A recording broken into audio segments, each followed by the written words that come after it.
Bonjour. Alors, pour démarrer cette table ronde, que je suis ravie d'animer, je voulais vous partager la définition du bien-être. Le bien-être est un état agréable résultant de la satisfaction des besoins du corps et du calme de l'esprit. Eh ouais.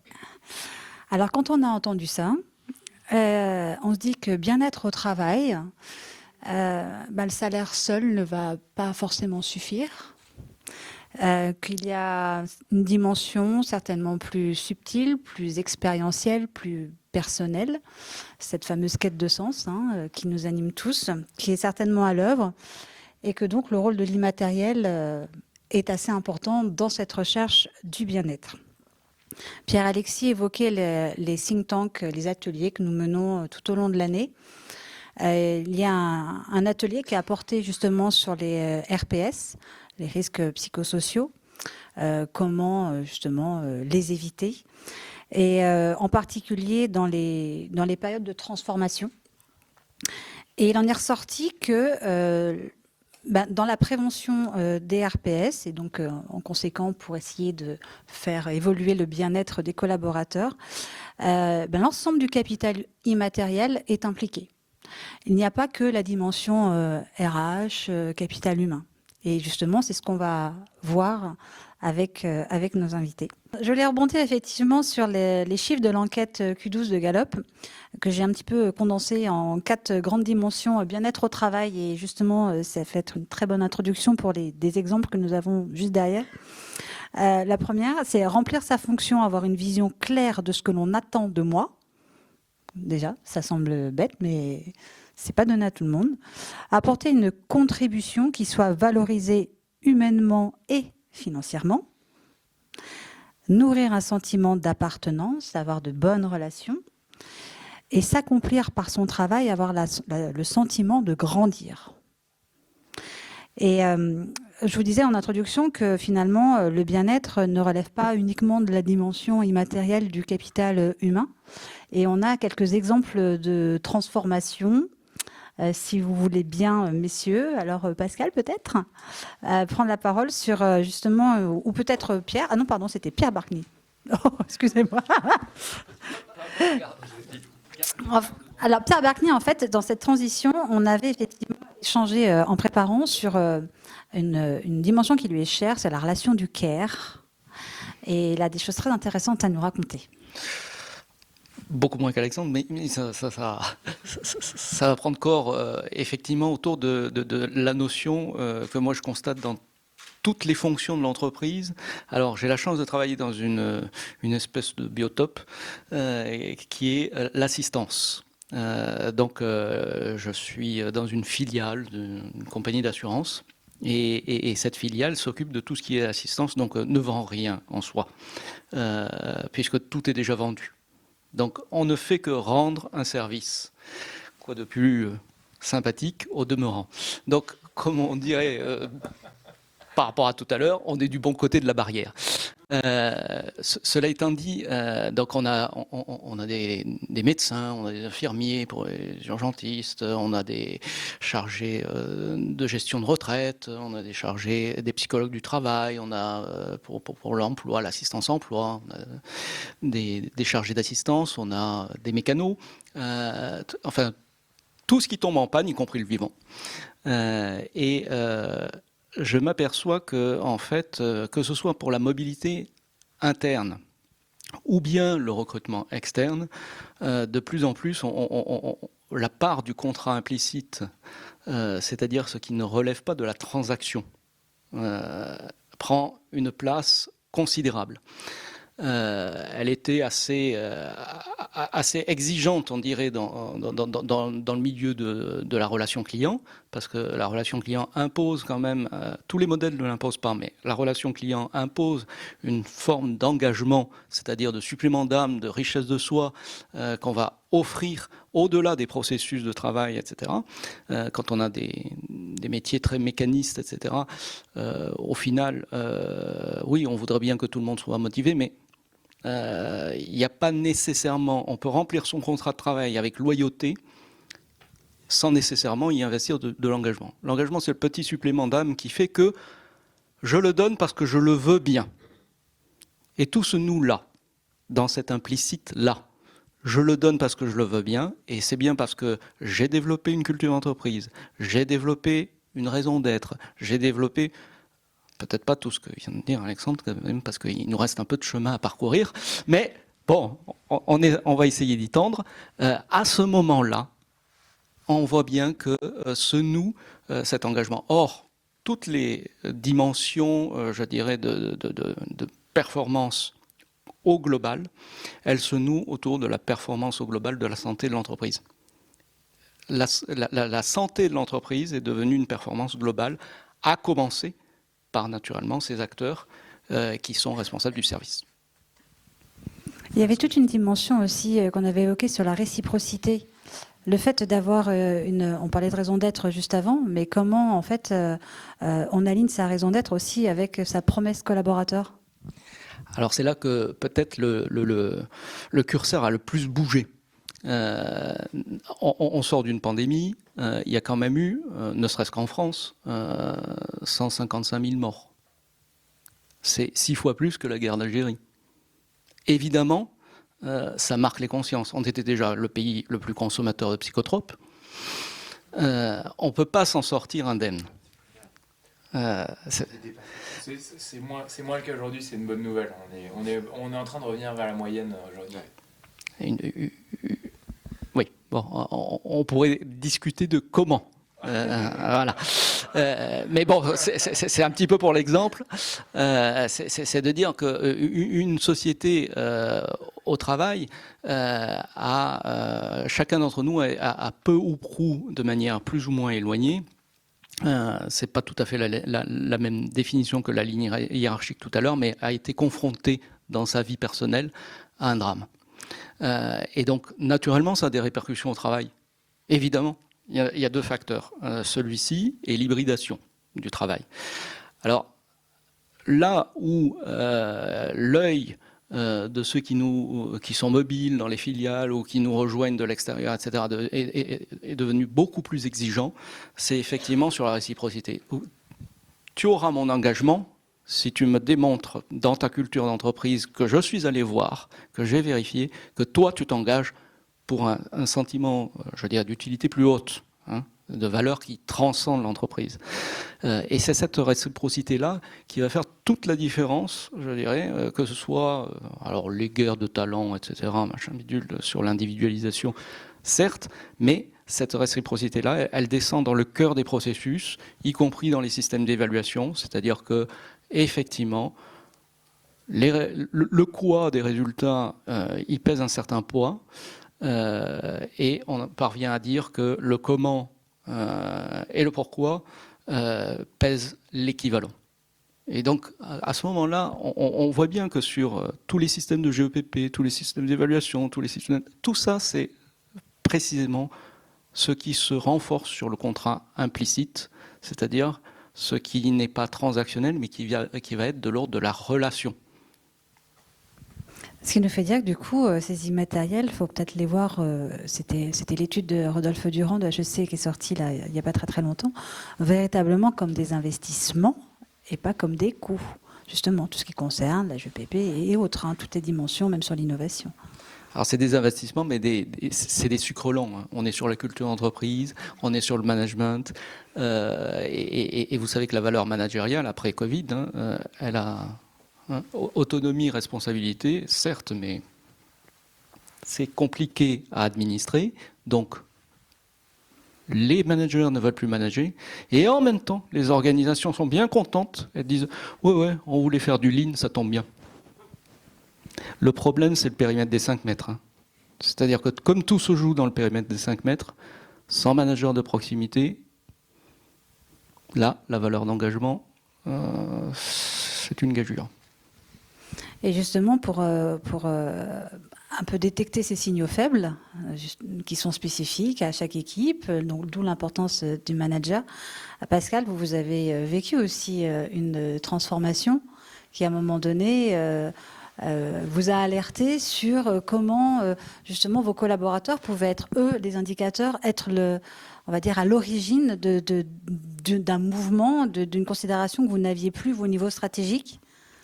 Alors oui, moi, j'aime bien les cas concrets, et donc je vais vous en soumettre un qui rejoint les propos qu'on vient d'avoir sur l'engagement et puis sur les interactions humaines au sein d'une entreprise, ce qui crée finalement à travers ces immatériels une valeur très importante, en particulier dans les sociétés de services, puisqu'il s'agissait de sociétés de services. J'étais membre d'un comité de direction et nous avions fusionné 4 entreprises. En fusionnant ces 4 entreprises, on s'était évidemment préoccupé du change à travers un certain nombre de modalités, de la stratégie de la future entreprise que nous créions, etc., etc. Et puis, dans cette fusion, une des activités de cette entreprise, qui était une activité principale pour l'une des filiales absorbées, était devenue alors une activité secondaire. Comme elle était secondaire, et là je vous regarde parce que vous êtes sans doute confronté à ce genre de situation, sans vraiment s'en rendre compte en tant que dirigeant, cette activité finalement a dérivé. Quand je dis qu'elle a dérivé, elle a suivi son bonhomme de chemin, elle a été contributive à la hauteur de ce qu'elle pouvait faire dans la valeur relative de l'entreprise. Mais c'est les collaborateurs qui nous ont alertés. C'est là qu'Ariane m'interpelle. Ce sont les collaborateurs, c'est-à-dire qu'on a vu arriver des indicateurs de risques psychosociaux très mauvais. L'absentéisme a commencé à augmenter.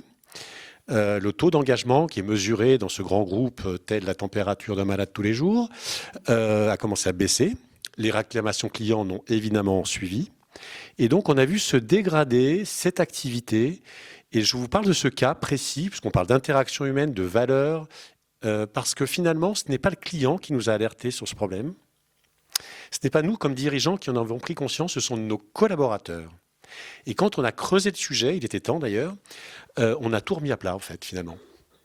Alors, on a tout remis à plat avec eux. On a fait sauter toutes les couches hiérarchiques et tous les cloisonnements interdirections. Donc, on a mis autour de la table toutes les parties prenantes. Et on s'est dit, qu'est-ce qu'on fait? Comment on rebâtit cette activité avec vous? Et je rejoins le propos de Pierre sur l'engagement.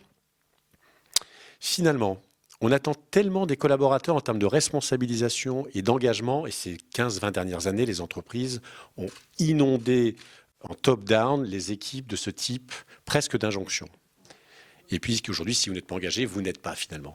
Ce que nous dit ce type d'expérience tel que je vous la narre, mais aussi les générations actuelles. Je suis père de 2 enfants qui ont une vingtaine d'années, eux n'auraient pas tenu un quart d'heure dans ce que je vous raconte là. Finalement, ce qu'ils nous disent, c'est ne nous demandez pas de travailler, de faire bien notre boulot. Nous, ce que l'on veut, c'est aussi, et c'était ça dans cette expérience, être fier de ce que l'on fait. On veut avoir une fierté d'appartenance à l'activité que l'on produit au quotidien au sein de ce groupe. Et d'être une activité secondaire, ça ne nous va pas. Ce qui nous va, c'est une activité importante de participer à la stratégie de l'entreprise, d'être acteur de cette stratégie, ce qui signifie d'ailleurs d'avoir des moyens IT, ce qui signifie aussi d'avoir des moyens de formation, etc., etc. Donc ce qu'il demande finalement, c'est un juste retour, et on retrouve cette symétrie des attentions vue par le collaborateur. Et je rejoins Pierre sur « je te donnerai ce que tu donneras », mais ça va même plus loin. Mais alors si tu ne me nourris pas, ne cherchez pas pourquoi ils partent ou pourquoi ils ne restent pas. C'est que simplement, on n'est pas venu les solliciter, on n'est pas venu surtout les engager dans une réflexion à laquelle ils voulaient être absolument partie prenante. Oui, en fait, on revient encore à cette notion de contribution réciproque. On revient sur cette contribution réciproque et on revient sur le fait de finalement, on a fait avancer d'année en année, de décennie en décennie, cette relation au travail avec presque l'employé modèle, j'allais dire. Mais ça signifie qu'il y a une réciprocité, c'est-à-dire qu'il faut un comité de direction modèle. Donc ça a été une sacrée claque pour nous, dirigeants, mais une claque très positive, puisque finalement, cette activité, il y a tout de même un happy end. Elle a entièrement été revue. Les indicateurs sont repartis à la hausse. Ça nous a même permis d'innover, alors que nous avions prévu de le faire, mais sérieusement, en priorité 12 sur une liste de 10. Chaque groupe a ses priorités, et ça, c'est pas tant le propos. Mais en mettant cette priorité première, on a d'ailleurs remporté un magnifique appel d'offres, sans même d'ailleurs avoir imaginé ça dans notre strate. Tout ça pour dire qu'on a même rêvé avec ces équipes. Et aujourd'hui, c'est cela aussi que les collaborateurs attendent. Ils attendent aussi qu'on les emmène sur un territoire qui est autre que de la seule exécution du contrat de travail. C'est de la relation, du rêve, je me projette et je vais apporter tout ce que je sais faire, la manière dont je sais le faire, en plus de ma seule connaissance. Moi, je trouve ça plutôt sympa. c'est aller sur une dimension aussi du travail réel, au-delà du travail prescrit, avoir des attentes au-delà de ce que l'on processe. Il y a beaucoup, beaucoup de process. Et finalement, l'immatériel, ça s'organise. On est bien d'accord? Alors, ça s'organise, ça s'entretient. Je dirais, c'est même une forme d'attention à cela. Alors, avec une plante verte, je viens de découvrir que j'étais 17% plus concentré grâce à la plante verte sur mon bureau. On est en train de réinventer un truc qui est normal, qui est la relation à l'autre. Si on se sent bien sur cette estrade, pour échanger avec vous, si on vous sent réceptif, alors on va communiquer. Évidemment que si tout le monde est en train de regarder son smartphone, on va commencer à se replier. Donc là, on est en train de retourner à des basiques, j'allais dire. On est juste en train de se dire, oublions les strates hiérarchiques. Oublions, on parlait d'inclusion tout à l'heure, les origines, les trajectoires ou les formations, et embarquons ces compétences, ces connaissances, ces savoir-être et ces savoir-faire tous ensemble. Dans la confiance. Dans la confiance, c'est le minimum. La confiance, l'autonomie, la responsabilité. Exactement, et la reconnaissance. Et la reconnaissance humaine et financière. Absolument. Étienne, tu as un exemple également sur un modèle de transformation qui a fait appel à des immatériels. Oui, donc, vous m'entendez? Ouais.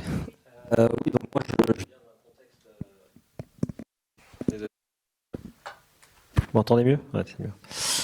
Oui, dans un contexte industriel où par définition, le capital est aujourd'hui identifié comme du capital matériel.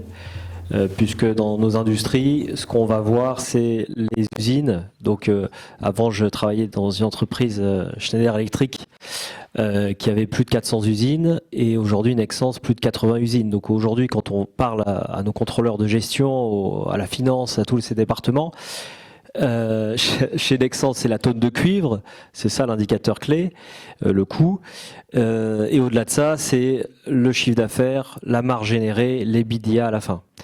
Donc, pour vous dire que le contexte industriel est très porté sur du capital matériel pour le coup, et justement, le capital immatériel, le premier constat que je fais, c'est que dans l'industrie française, il n'est pas encore perçu ou expliqué, je pense, de la bonne manière. Ça, c'est le premier constat. Et je pense que ces groupes de travail, ensemble, moi, avec en effet des façons d'expliquer, puis je dirais d'embarquer d'autres personnes, mais nous tous, je pense qu'il est important d'expliquer pourquoi ce capital immatériel peut aider et peut être mesuré aussi dans l'industrie. Donc ça, c'est le premier point. Le deuxième point, c'est que la petite histoire que je voulais vous raconter, en effet, c'était pendant le Covid. Donc j'étais en charge du process de vente pour Schneider en France. Et à partir de mars 2020, donc Schneider Electric qui passe 90% de leurs ventes via des forces commerciales sédentaires ou itinérantes, donc c'est très physique et humain. À partir de mars 2020, toutes ces forces commerciales, donc plus de 600 vendeurs en France, ont été arrêtés.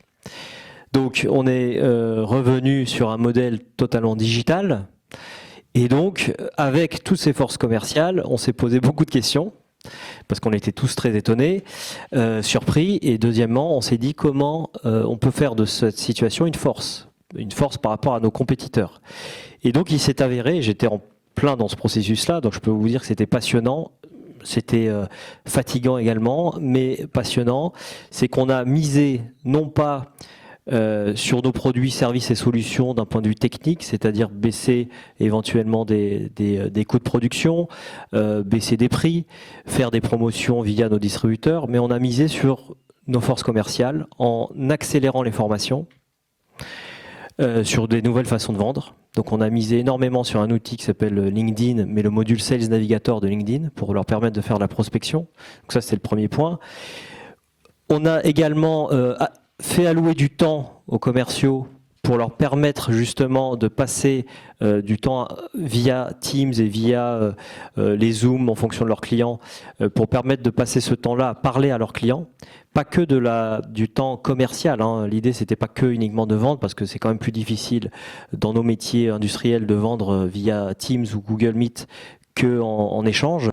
Mais c'était de passer du temps tout simplement pour savoir comment allaient nos clients.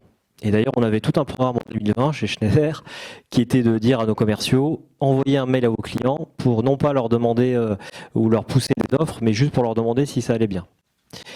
Finalement, pourquoi je vous raconte cette petite histoire, c'est pour vous dire que je suis persuadé que même dans l'industrie française, le capital immatériel, d'une part, c'est crucial, quand on embarque et on mise sur les gens, et d'autre part, et ça, on en avait discuté en préparant cette petite table ronde, on n'a pas encore aujourd'hui les indicateurs financiers pour mesurer et montrer au top management que le capital immatériel, il faut y aller, et non seulement il faut y aller, mais en plus, on sait l'expliquer. Quand je vois aujourd'hui les communications financières de Nexans ou d'autres entreprises, encore une fois, les basiques, chiffre d'affaires, marge brute, EBITDA et l'engagement sociétal qui se résume à le CO2 émis.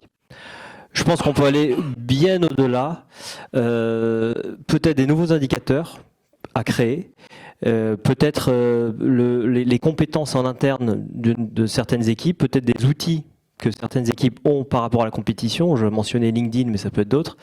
Bref, je pense qu'il y a des indicateurs à trouver qui feraient miroir aux indicateurs financiers classiques, d'une part, et d'autre part, qui montreraient aussi pourquoi une entreprise, pour se démarquer, se différencier, a besoin d'accélérer sur le capital immatériel. C'est possible de réagir Bien sûr. Juste pour réagir un tout petit peu là-dessus, je trouve ça génial ce que tu partages et pour qu'on le sache dans l'assistance, j'ai entendu parler d'autres entreprises qui ont fait pareil. Donc c'est pas un cas isolé. Je crois que c'est City One. Je suis pas sûr. Non, c'est pas City One. Une entreprise d'hôtes et d'hôtesses d'accueil placées, c'est ça, dans les entreprises. Et ils ont pareil demandé à leur force commerciale d'appeler pour prendre des nouvelles. Et pour se demander quel impact ça a, il y a une étude qui a été faite par une dame qui s'appelle Maninder Callan, qui pendant le Covid a bâti un protocole d'appel empathique. Elle a ensuite formé des bénévoles à faire ça et en quelques instructions, eh bien, elle a réussi à publier un article dans une revue de, je crois, UCSF qui montre l'impact sur la santé psychologique du simple appel. Donc en fait, cet élan-là a un impact réel sur la personne à l'autre bout du fil. Mais c'est comme prendre des nouvelles de ton voisin que tu n'avais à peine vu, finalement. Tout ça est très humain, hein, finalement. Oui, mais on s'y attend pas d'un prospecteur commercial. C'est ça la magie. Par contre, on va s'en souvenir. Ah oui, oui. Et Étienne, en préparant cette table ronde, nous avait dit on parle trop de l'humain comme une ressource financière, tout le temps.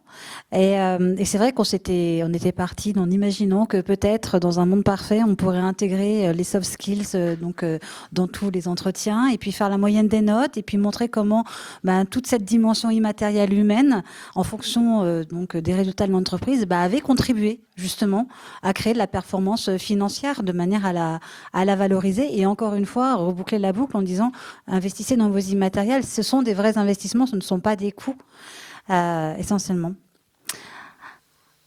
Ouais. Est-ce que ça c'est pas très 2015 ? C'est-à-dire que en fait, en 2015, on avait encore besoin de démontrer le lien entre ça et la performance. Depuis que le Covid est passé, au moins le capital humain, on n'a plus besoin de démontrer à qui que ce soit. L'ayant vécu dans nos propres... Enfin, moi, je sais pas, j'étais dans 12,5 mètres carrés par personne avec un enfant de 2 ans, sans espace extérieur, hein, comme 12% des Français, ni jardin, ni balcon. J'ai senti l'impact sur mon travail. Et à mon avis, on n'a plus besoin... Enfin, ou je vais le dire différemment, on peut faire appel à une expérience de trip pour démontrer le lien entre capital humain et performance économique d'une organisation. Est-ce que ça suffira pour les décideurs et les actionnaires ? Peut-être, Marc, vous voulez réagir ? Elon Musk a bien compris la Non, puis on voit quand même aussi qu'il y a un bon nombre d'entreprises qui ont remis aussi le couvercle sur la marmite et sur lesquelles tout le monde est revenu, pour certains, tout le monde est revenu au boulot. Ou de l'autre côté, ça a été de dire on va en profiter pour plus avoir de bureau et puis pour que tout le monde bosse à distance. Et encore une fois, ça nous amène un peu à la suite qu'on devait aborder, c'est qu'on traite généralement tout le monde de la même façon. Et c'est bien ça quand même le problème qu'ont beaucoup d'entreprises. On a bien vu toute la diversité qu'il y avait dans les attentes, dans les besoins, dans les relations d'entreprise. Et finalement, nos politiques restent quand même extrêmement uniformes. Oui, alors les attentes, elles sont singulières et on fait comment alors ? On fait comment ? C'est déjà, je pense qu'il ne faut pas tomber dans le pur individuel où chacun dit moi c'est ça qui me plaît, on fait le régime à la carte. Mais entre ça et le fait de traiter tout le monde pareil, Il y a le fait d'avoir des formules types qui peuvent être beaucoup plus négociées finalement et qui soient équitables les unes envers les autres, mais qui correspondent plus à des besoins. Déjà, nous, au terme d'une vie, dans notre vie, on n'a pas les mêmes besoins au fur et à mesure entre ce qu'on peut avoir quand on est célibataire, qu'on n'a pas d'enfants, qu'on est plutôt en train de s'occuper, quand on a 50 ans, qu'on a à la fois les premiers petits-enfants ou à être aidant pour des parents. On peut avoir besoin de temps, on peut avoir besoin d'argent, on peut avoir besoin de souplesse. Et aujourd'hui, on reste quand même extrêmement uniforme, même dans les NAO, on négocie les mêmes choses. Selon qu'on a des véhicules et qu'on a besoin d'indemnités kilométriques, c'est pas la même chose quand on est en ville où il n'y a pas beaucoup de négo sur les outils de mobilité ou des choses comme ça.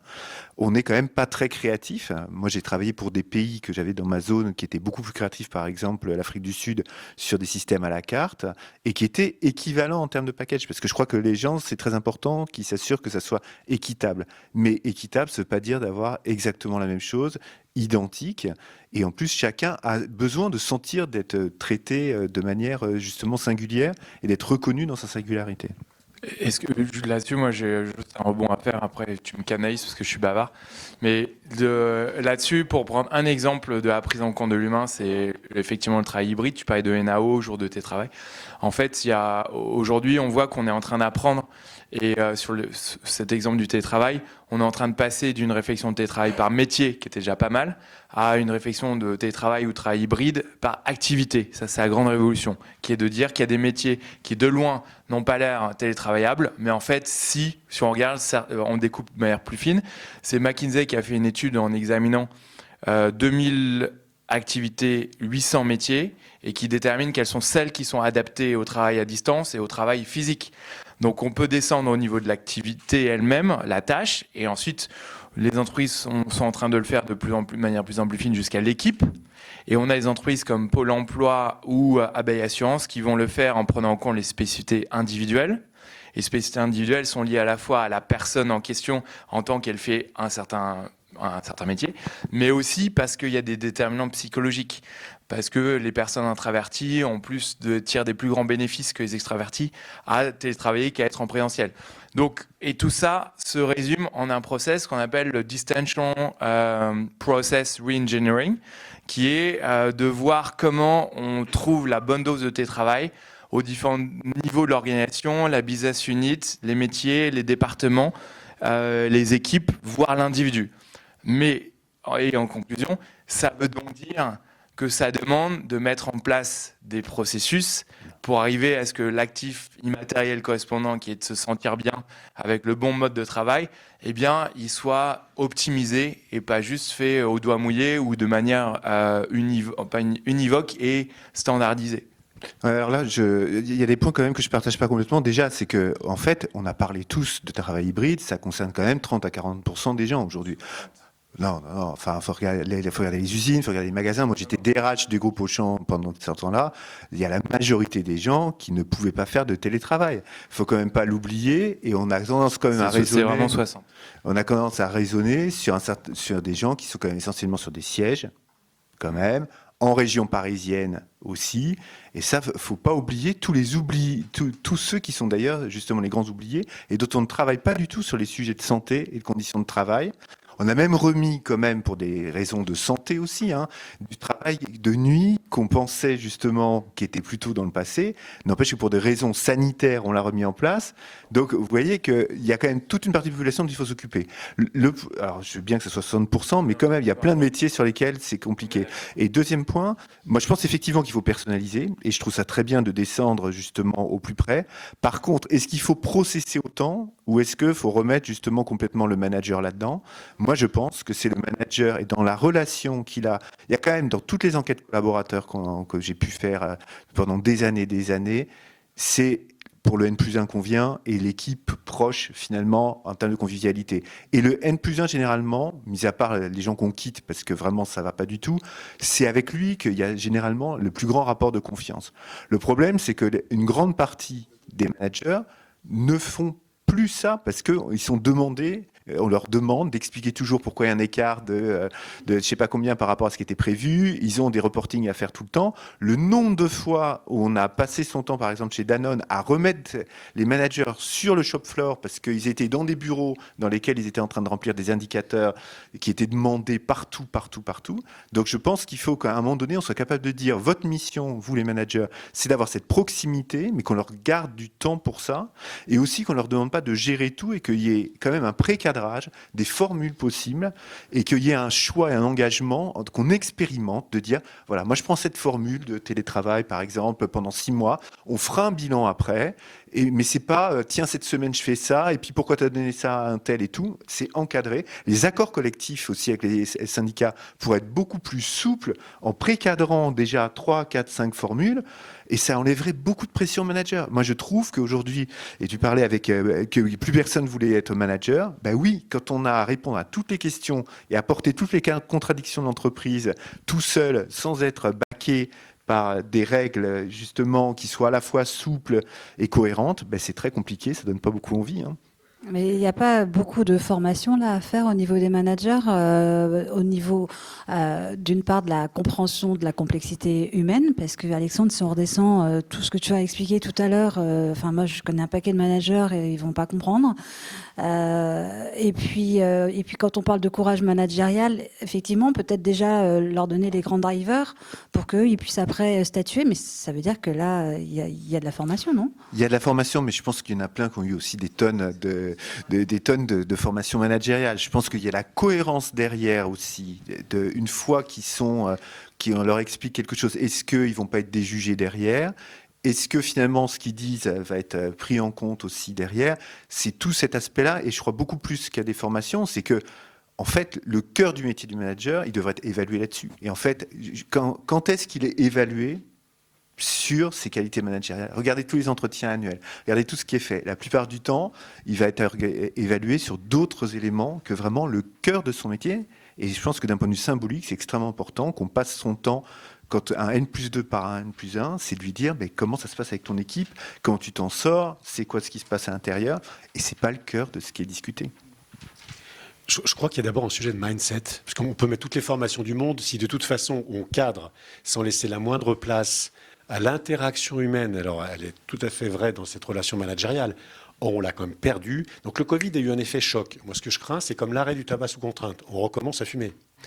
Là, c'est exactement le même truc. On nous a tordu le bras, puisqu'on n'a pas eu le choix, tout s'est arrêté un 17 mars.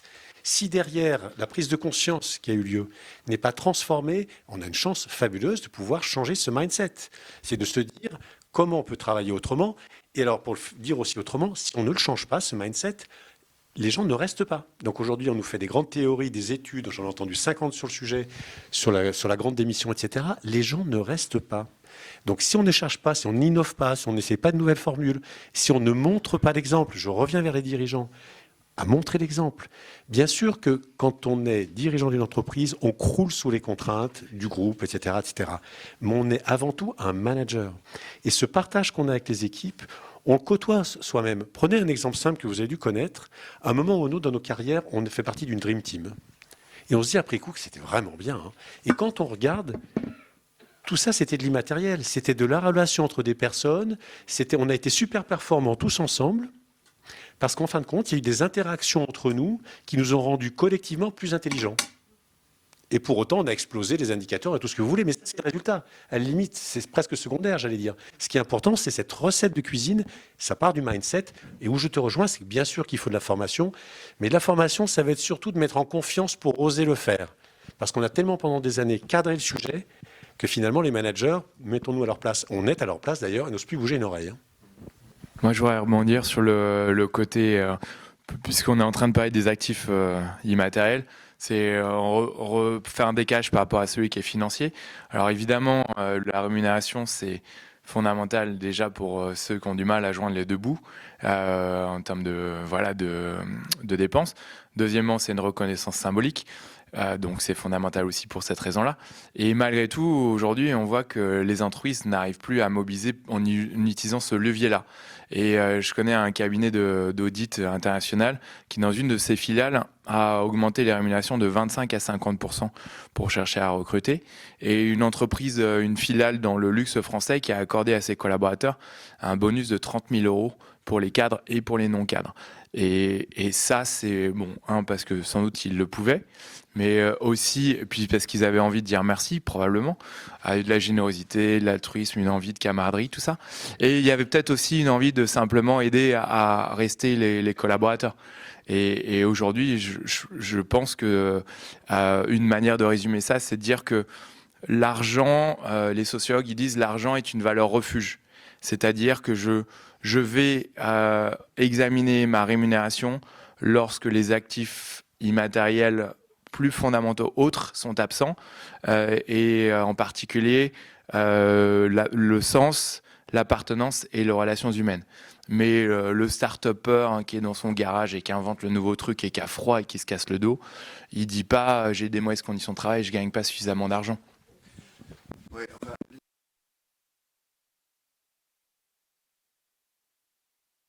ce qu'on appelle la grande démission, qui est en fait une grande rotation, il y en a quand même beaucoup qui sont partis pour gagner plus ailleurs, parce qu'on a quand même aussi un marché du travail qui est aujourd'hui qui est beaucoup plus favorable. Mais ça, je pense que ça joue aussi beaucoup dans tout ce qui est en train de se passer. C'est-à-dire que c'est la première fois depuis des dizaines d'années qu'on a le salarié qui est en position et le candidat qui sont en position de force. Et ça renforce aussi tout le sujet quand même sur les actifs immatériels. C'est-à-dire qu'aujourd'hui, il y a quand même des entreprises qui sont obligées de renoncer à des marchés parce qu'ils n'ont tout simplement pas la ressource, les personnes pour produire. Et donc là, dans le fait que avoir des personnes et pas seulement des machines, c'est important, ça joue quand même. Ces conditions de marché jouent quand même, je pense, un rôle extrêmement important. Alors, il y en a qui partent aussi parce qu'ils s'aperçoivent que le discours n'est pas cohérent, que finalement l'entreprise les a pas bien traités aussi forcément, ou est en train de remettre le couvercle. Il y a beaucoup de déceptions aussi parce qu'il y avait eu d'énormes attentes quand même. Je te rejoins complètement par rapport à un nouveau mode de management, de nouvelles relations, beaucoup plus d'autonomie, beaucoup plus de responsabilisation. Et là, c'est vrai qu'il y en a pas mal qui quittent aussi quand ils voient que le couvercle de la marmite est remis et que finalement, on revient exactement comme avant. Et ça, c'est quand même catastrophique quand on a expérimenté autre chose. Pour conclure, du coup, sa table ronde, on pourrait... Tu veux rajouter quelque chose ? On pourrait parler finalement de bon sens au service du bien commun. Ça résume assez bien les choses. Imaginez comme l'immatériel peut être le moteur pour renouveler un peu ce contrat social qui est un peu suranné maintenant, définir d'autres indicateurs que les KPI classiques et les process que l'on connaît tous. J'ai découvert il n'y a pas très longtemps le BNB, je ne sais pas si vous connaissez, c'est l'indice du bonheur national brut au Bhoutan qui est inscrit dans la Constitution depuis 2008. Je ne connaissais pas. Et il a pour vocation de mesurer le bonheur et le bien-être de la population. Il se veut être une définition du niveau de vie en des termes plus globaux que le PIB. Et il y a quelque chose qu'on n'a pas considéré, mais qui fait quand même la boucle. On parle beaucoup de financier, mais quand on commence à considérer le financier, le salaire et autres, un peu par le prisme de l'immatériel, on regarde un peu le reste à vivre. Et moi, je suis assez choquée de voir sur des métiers, n'importe lequel, un mécanicien par exemple, sur un territoire national. Moi, je suis en Savoie. Si par exemple, il est à Annecy, et puis son collègue qui fait le même boulot que lui est à Albertville, ils ont le même salaire, mais je vous assure qu'ils n'auront pas la même vie. Et ça, l'immatériel aussi, c'est une forme de logique et de bon sens qui peut aider à redéfinir les contours d'un contrat social nouveau. Si vous êtes d'accord. Merci beaucoup. Oui. On s'était dit quelque chose d'important pour cette table ronde. On s'était dit que comme on n'était que des garçons qui parlaient, en fait, et qu'il n'était pas acceptable pour nous tous, y compris l'observatoire de l'immatériel, parce que c'est de l'immatériel homme-femme, qu'il n'y ait que des garçons qui parlent, on s'était dit que Ariane, tu prendrais la parole aussi pour partager tes convictions. Tu viens un peu de le faire, mais aussi, je me demande si tu voulais pas présenter ce que tu faisais, en tout cas, que tu partages ce qui compte le plus pour toi, que tu sois à nous animer et aussi à apporter du contenu déjà que tu as beaucoup fait. Non, moi, le contenu et mes convictions, elles sont connues, je pense, ici. Et merci beaucoup. Mais je n'ai pas fait que passer la parole. Non, pas du tout. Donc j'ai rempli le rôle. Ok. Bon.